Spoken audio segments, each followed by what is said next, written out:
ವೃಷಭ ರಾಶಿಯ ಸ್ನೇಹಿತರೆಲ್ಲರಿಗೂ ಸಹ ಶ್ರೀ ಧಾರ್ಮಿಕ ಮಾಹಿತಿ ಕನ್ನಡ ಚಾನಲ್ ವತಿಯಿಂದ ಎಲ್ಲರಿಗೂ ಅಭಿನಂದನೆಗಳು. ಸೊ ನವೆಂಬರ್ ತಿಂಗಳಲ್ಲಿ ವೃಷಭ ರಾಶಿಯ ಒಂದು ಭವಿಷ್ಯನ ನೋಡೋದಾದರೆ, ಈ ಒಂದು ತಿಂಗಳು ನಿಮಗೆ ಹಣಕಾಸಿನ ವಿಚಾರದಲ್ಲಿ ತುಂಬ ಅನುಕೂಲವಾಗಿದೆ ಅಂತಲೇ ಹೇಳ್ಬೋದು. ಯಾಕೆ ಅಂತಂದರೆ, ನೀವು ಯಾವುದೇ ರೀತಿಯ ಲೋನಿಗೆ ಅಪ್ಲೈ ಮಾಡಿರೋದಾಗಿರಲಿ ಅಥವಾ ಆಲ್ರೆಡಿ ತೊಗೊಂಡಿರೋ ಲೋನ್ನ ನೀವು ತೀರಿಸೋ ಅಂಥ ಒಂದು ಚಾನ್ಸಸ್ ಕೂಡ ನಿಮಗೆ ಅಧಿಕವಾಗಿದೆ. ಯಾಕೆಂದರೆ ನೀವು ತೊಗೊಂಡಿರೋ ಲೋನ್ನ ತೀರ್ಸೋಕ್ಕೂ ಒಂದು ಅವಕಾಶ ಇದೆ. ಇನ್ನೊಂದು ದಾರಿಯಲ್ಲಿ ನೀವೇನಾದರೂ ಹೊಸ್ದಾಗಿ ಲೋನ್ ಅಪ್ಲೈ ಮಾಡಿದರೆ ಆ ಲೋನ್ ನಿಮಗೆ ಸಿಗುವಂಥ ಚಾನ್ಸಸ್ಸು ತುಂಬ ಇದೆ. ಸೊ ಈ ಒಂದು ಹಣಕಾಸಿನ ವಿಚಾರದಲ್ಲಿ ನವಂಬರ್ ತಿಂಗಳಲ್ಲಿ ಎಕ್ಸಾಂಪಲ್ ಹೇಳೋದಾದರೆ, ವೃಷಭ ರಾಶಿ ಬ್ಯಾಂಕಲ್ಲಿ ಹೋಮ್ ಲೋನ್ಗೆ ಅಪ್ಲೈ ಮಾಡಿರ್ಬೋದು, ಅಥವಾ ನೀವು ಹೊಸ್ದಾಗಿ ಗಾಡಿ ಏನಾದರೂ ತೊಗೋಬೇಕು ಅಂತೇಳಿ ಲೋನಿಗೆ ಅಪ್ಲೈ ಮಾಡ್ಬೋದು. ಅಲ್ಲಿ ನಿಮ್ದು ಯಾವುದೇ ರೀತಿಯ ಸಿವಿಲ್ ಪ್ರಾಬ್ಲಮ್ ಇದ್ದರೂ ಸಹ ಕೆಲವೊಂದು ಸಲ ನಿಮ್ಮ ಅದೃಷ್ಟ ಕೈ ಹಿಡಿಯುತ್ತೆ. ಸೊ ಆ ಒಂದು ಚಾನ್ಸಸ್ಸಿಂದ ನಿಮಗೆ ಲೋನ್ ಆಗೋಂಥ ಒಂದು ಅವಕಾಶ ಇದೆ. ಅಥವಾ ನೀವು ತೊಗೊಂಡಿರೋ ಲೋನ್ನ ನೀವು ತೀರಿಸ್ಬೇಕು ಅಂತ ಏನಾದರೂ ಮನಸ್ಸು ಮಾಡಿದರೆ ಅಲ್ಲಿ ಕೂಡ ನಿಮಗೆ ಯಾವುದೋ ಒಂದು ಬೇರೆ ರೂಪದಲ್ಲಿ ಒಂದು ಕಡೆಯಿಂದ ಹಣ ಬರುತ್ತೆ. ಆ ಒಂದು ಹಣದಿಂದ ನೀವು ಈ ನಿಮಗಿರೋ ಲೋನ್ನ ನೀವು ತೀರಿಸೋಂಥ ಅವಕಾಶ ಕೂಡ ತುಂಬ ಆಗಿದೆ ಈ ಒಂದು ನವಂಬರ್ ತಿಂಗಳಲ್ಲಿ. ಒಟ್ಟಾರೆಯಾಗಿ ಈ ಒಂದು ತಿಂಗಳೇನಿದೆ ವೃಷಭ ರಾಶಿಯವರಿಗೆ ಪಾಸಿಟಿವ್ ಆಗಿ ಇದೆ ಅಂತ ಹೇಳ್ಬೋದು. ಇನ್ನು ನೀವೇನಾದರೂ ವಿದ್ಯಾರ್ಥಿಗಳಾಗಿದ್ದರೆ ನಿಮಗೆ ಈ ಒಂದು ತಿಂಗಳಲ್ಲಿ ಓದೋದ್ರ ಬಗ್ಗೆ ಸ್ವಲ್ಪ ಆಸಕ್ತಿ ಕಡಿಮೆ ಆಗುತ್ತೆ. ನಿಮಗೆ ನೀವು ಎಷ್ಟೇ ಇಂಟ್ರೆಸ್ಟ್ ಕೊಟ್ಟು ಓದಬೇಕು, ನಾವು ಇದರಲ್ಲಿ ಏನೋ ಮಾಡಬೇಕು ಅಂತೇಳಿ ನೀವು ಮನಸ್ಸಲ್ಲಿ ಇರುತ್ತೆ, ಆದರೆ ಓದೋಂಥ ಆಸಕ್ತಿ ಆಟೋಮೆಟಿಕ್ಕಾಗಿ ಕಡಿಮೆ ಆಗ್ತಿರುತ್ತೆ. ಅದು ಮೊದಲ 15 ದಿನ ಹಾಗೆ ಆಗೋದು. ಈ ಮೊದಲ 15 ದಿನ ಫಸ್ಟ್ 2 ವೀಕ್ ಕಳೆದ್ಬಿಟ್ರೆ ಆಟೋಮೆಟಿಕ್ಕಾಗಿ ನಿಮಗೆ ತಿರ್ಗಾ ಮತ್ತೆ ಇಂಟ್ರೆಸ್ಟ್ ಬರುತ್ತೆ ಓದೋದ್ರ ಬಗ್ಗೆ. ಸೊ ಇದು ವಿದ್ಯಾರ್ಥಿಗಳಿಗೂ ಸಹ ಪಾಸಿಟಿವ್ ಇದೆ. ಫಸ್ಟ್ 15 ದಿನ ಮಾತ್ರ ಸ್ವಲ್ಪ ನೆಗೆಟಿವಿಟಿ ಇರುತ್ತೆ, ಅದನ್ನು ಕಳೆದ್ರೆ ಮತ್ತೆ ಎಲ್ಲ ಸರಿನೇ ಆಗುತ್ತೆ. ಇನ್ನು ವೃಷಭ ರಾಶಿಯವರ ತಂದೆ ತಾಯಿಗಳೇನಿದ್ದಾರೆ, ಸೊ ತಾಯಿ ಆರೋಗ್ಯದಲ್ಲಿ ಸ್ವಲ್ಪ ಆರೋಗ್ಯ ಏರುಪೇರಾಗುತ್ತೆ. ಅದು ಆಲ್ರೆಡಿ ಲಾಸ್ಟ್ ಮಂತಿಂದನೂ ಕೂಡ ಕಂಟಿನ್ಯೂ ಆಗಿದೆ.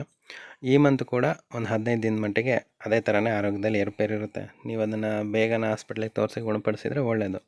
ಇಲ್ಲ ಅಂತಂದ್ರೂ ಒಳ್ಳೆಯದಾಗುತ್ತೆ, ಬೇಗ ವಾಸಿ ಆಗುತ್ತೆ. ಬಟ್ ಪ್ರಿಕಾಷನ್ ತೊಗೊಳೋದು ಬೆಟರ್. ತಾಯಿಯ ಆರೋಗ್ಯನ ಸುಧಾರಣೆ ಮಾಡಲಿಕ್ಕೋಸ್ಕರನೇ ಹಾಸ್ಪಿಟಲ್ಗೋಸ್ಕರನೇ ನೀವು ಕೆಲವೊಬ್ಬರ ಹತ್ರ ಸಾಲ ಮಾಡೋಂಥ ಚಾನ್ಸಸ್ ಇದೆ. ಸೊ ಅಧಿಕವಾಗಿ ಮಾಡೋಕ್ಕೆ ಹೋಗಬೇಡಿ. ಸೊ ನಿಮ್ಮ ಒಂದು ಲಿಮಿಟ್ಸ್ ಏನಿದೆ, ನಿಮ್ಗೆ ಎಷ್ಟು ಅವಶ್ಯಕತೆ ಇದೆ ಅಷ್ಟನ್ನು ನೀವು ತೊಗೊಳ್ಳಿ, ಅಷ್ಟೇ. ಇನ್ನು ವೃಷಭ ರಾಶಿಯವರು ಶೇರ್ ಮಾರ್ಕೆಟಲ್ಲಿ ಏನಾದರೂ ಇನ್ವೆಸ್ಟ್ ಮಾಡಿದ್ದೀರಾ ಅಂತ ಅಂದರೆ, ನಿಮಗೆ ಈ ಒಂದು ಶೇರ್ ಮಾರ್ಕೆಟ್ ಈ ಮಂತಲ್ಲಿ ಶೇರ್ ಮಾರ್ಕೆಟು ನಿಫ್ಟಿ ಆಗಲಿ ಸೆನ್ಸೆಕ್ಸ್ ಆಗಲಿ ಎಲ್ಲವೂ ಅಪ್ ಟ್ರೆಂಡಲ್ಲೇ ಇರುತ್ತೆ. ಸೊ ನೀವು ಮುಂಚೆನೇ ಹೂಡಿಕೆ ಮಾಡಿ ಇಟ್ಕೊಂಡಿದ್ರೆ ಅಥವಾ ಇವಾಗ ಹೂಡಿಕೆ ಮಾಡಿದರೂ ಕೂಡ ಆ ಒಂದು ಹೂಡಿಕೆಯಿಂದ ಅಥವಾ ನೀವು ಇಂಟ್ರಾಡೇ ಮಾಡ್ತಾಯಿದ್ರೆ ಅದರಲ್ಲೂ ಕೂಡ ನಿಮಗೆ ಪ್ರಾಫಿಟ್ ಆಗೋಂಥ ಚಾನ್ಸಸ್ ತುಂಬ ಇದೆ. ಸೊ ಅಂದರೆ ಪ್ರಾಫಿಟ್ ಆಗುತ್ತೆ ಅಂತೇಳಿ ನೀವು ತದ್ವಾ ಮಾಡಬಾರ್ದು. ನಿಮ್ಮ ಒಂದು ಲಿಮಿಟ್ಸ್ ಏನಿದೆ ಅದರಲ್ಲಿ ನೀವು ಹುಷಾರಾಗಿ ನಿಮ್ಮ ಸ್ಕಿಲ್ ಯೂಸ್ ಮಾಡಿ ನೀವು ಮಾಡ್ತಾಯಿದ್ರೆ ನಿಮ್ಗೆ ಗ್ಯಾರಂಟಿ ಇದರಲ್ಲಿ ಸಕ್ಸಸ್ ಕಾಣುತ್ತೆ. ಈ ಮಂತು ನಿಮಗೆ ಲಕ್ಷ್ಮಿ ಕಟಾಕ್ಷ ಇದ್ದೇ ಇದೆ. ಖಂಡಿತ ನಿಮಗೆ ದುಡ್ಡಿಂದು ಧನಲಾಭ ಆಗೇ ಆಗುತ್ತೆ. ಈ ಒಂದು ಶೇರ್ ಮಾರ್ಕೆಟಿನ ಪ್ರಾಫಿಟ್ ಬಂದುಬಿಟ್ಟು ನಿಮಗೆ ನವಂಬರ್ 2ನೇ ತಾರೀಕಿಂದ ನವಂಬರ್ 26ನೇ ತಾರೀಕುವರೆಗೂ ಇರುತ್ತೆ. ಅಂದರೆ ಆಲ್ಮೋಸ್ಟ್ ಈ ಮಂತ್ ಫುಲ್ಲೇ ಇರುತ್ತೆ. ಸೊ ನವಂಬರ್ 26ವರೆಗೂ ನೀವು ಶೇರ್ ಮಾರ್ಕೆಟಲ್ಲಿ ಏನೇ ಇನ್ವೆಸ್ಟ್ ಮಾಡಿದರೂ ಕೂಡ ಅದರಲ್ಲಿ ನಿಮಗೆ ಪ್ರಾಫಿಟ್ ಅಂತೂ ಖಂಡಿತ ಇದೆ. ಇನ್ನು ವೃಷಭ ರಾಶಿಯಲ್ಲಿ ಇರ್ತಕ್ಕಂಥ ಸಿಂಗಲ್ಸ್ ಏನಿದ್ದೀರಾ, ಮೇಲ್ ಆಗಿರ್ಬೋದು ಅಥವಾ ಫಿಮೇಲ್ ಆಗಿರ್ಬೋದು, ಹುಡುಗಿ ಕಡೆಯವರಿಂದ ಹುಡುಗನೇನಾದರೂ ಹುಡುಕ್ತಾ ಇದ್ದರೆ ಅಥವಾ ಹುಡುಗಿರೇನಾದರೂ ಹುಡುಕ್ತಾ ಇದ್ದರೆ ಈ ಒಂದು ನವಂಬರ್ ತಿಂಗಳಲ್ಲಿ ನೀವು ಪ್ರಯತ್ನ ಪಡೋದ್ರಿಂದ ನಿಮಗೆ ಶುಭ ಫಲ ಉಂಟಾಗುತ್ತೆ. ಯಾಕೆಂತಂದರೆ ಈ ಕುಜದ ದೃಷ್ಟಿ ಏನಿದೆ ನಿಮ್ಮ ರಾಶಿ ಮೇಲೆ ಇರೋದ್ರಿಂದ, ಸೊ ನೀವು ಈ ಒಂದು ಮಂತಲ್ಲಿ ನೀವು ವರನ ಅನ್ವೇಷಣೆ ಅಥವಾ ವಧು ಅನ್ವೇಷಣೆ ಮಾಡೋದ್ರಿಂದ ಹುಡುಗಿ ಅಥವಾ ಹುಡುಗ ಸಿಗೋಂಥ ಚಾನ್ಸಸ್ ತುಂಬ ಇದೆ. ಬಟ್ ಇದೇನೆಂದರೆ ಈ ಮದುವೆ ಆಗಿರೋರಿಗೆ ಉಲ್ಟಾ ಇದೆ. ಮದುವೆ ದಾಂಪತ್ಯ ಏನು ಮಾಡ್ಕೊಂಡಿರ್ತಾರಲ್ಲ, ಸೊ ದಂಪತಿಗಳಲ್ಲಿ ಕಲಹ ಆಗುತ್ತೆ. ಅದು ಹೆಚ್ಚಿನ ಮಟ್ಟದ್ದೇನಿರಲ್ಲ. ಸೊ ನಾರ್ಮಲಾಗಿ ಗಲಾಟೆಗಳೇನಿರ್ತವೆ ಅದೇ ಥರನೇ ಮನೇಲಿ ಸಿಂಪಲ್ಲಾಗಿ ಗುದ್ದಾಡ್ತಾರೆ ಮತ್ತು ಒಂದಾಗ್ತಾರೆ, ಆ ಥರ ಇರುತ್ತೆ. ಸಿಂಗಲ್ಸ್ ಇರೋರಿಗೆ ಮಾತ್ರ ತುಂಬಾ ಶುಭ ಫಲ ಅಂತಲೇ ಹೇಳ್ಬೋದು. ತಿಂಗಳಲ್ಲಿ ನೀವು ನಿಮ್ಮ ಅಣ್ಣ ತಮ್ಮಂದ್ರ ಜೊತೆ ಸಹೋದರರ ಜೊತೆ ಏನಾದರೂ ಗಲಾಟೆ ಮಾಡ್ಕೊಂಡಿದ್ರೆ ಅವೆಲ್ಲ ಸರಿಯಾಗಿಬಿಡುತ್ತೆ. ನೀವೇನಾದರೂ ಪಿತ್ರಾರ್ಜಿತ ಆಸ್ತಿಗೆ ನೀವು ಪ್ರಯತ್ನ ಪಡ್ತಾಯಿದ್ರೆ ಬರಲಿ ಅಂತ, ಸೊ ಅದು ಕೂಡ ಈ ಒಂದು ತಿಂಗಳಲ್ಲಿ ನಿಮ್ಮ ಕಡೆಯೇ ಆಗೋಂಥ ಒಂದು ಚಾನ್ಸಸ್ ಇದೆ. ಸೊ ಸಿಗ್ಬೋದು.